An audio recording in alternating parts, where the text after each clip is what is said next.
Welcome back to another GeekaWhat video, and today I'm taking you over the best $500 gaming PC build for the months of August and September 2016. So make sure to drop a like rating and of course to subscribe. But let's get straight into this build and kick it off with performance. We're going to be getting some really solid 1080p performance at like medium to high settings, whilst achieving over 60 frames per second. In some of these slightly older titles such as CSGO, World of Warcraft, League of Legends and Minecraft, we're going to be getting well clear of 60 and 100 FPS as well in some cases at high and ultra settings. So as with any build, let's start it off with the CPU.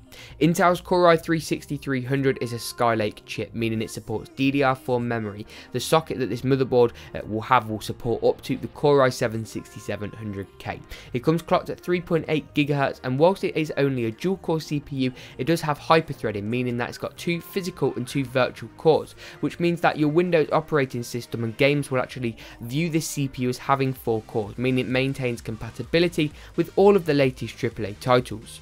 A motherboard that's the best option for this build with an LGA 1151 socket is ASRock's H110M-HDV. As I already mentioned, this socket supports up to an i7-6700K, meaning you could easily do some editing with future upgrades if you wished. It's a nice motherboard with PCIe, USB 3 and SATA 3.6 gigabit per second, which are the 3 main interfaces that we're going to be using in this build.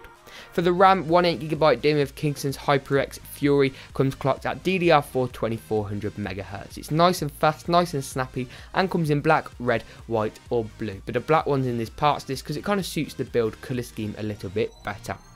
For storage, a 1TB hard drive from Seagate is easily the best option. It's a great value option. 7200 RPM is as fast as mainstream hard drives get, and a 3.5-inch form factor will sit nicely in our case. Plenty of room for your movies, music, games, and of course your Steam library. For the video card, MSI's GeForce GTX 950 has a 2GB frame buffer, ideal for 1080p, and looks really good. MSI did a really good job with the cooler on this card, and this is a really nice efficient option from MSI and NVIDIA. The case, which is going to house this whole build and keep everything nice and cool, nice and swift, is the Bitfenix Nova. It's got a really nice window on the side allowing you to show off your build and hard work, and plenty of airflow options.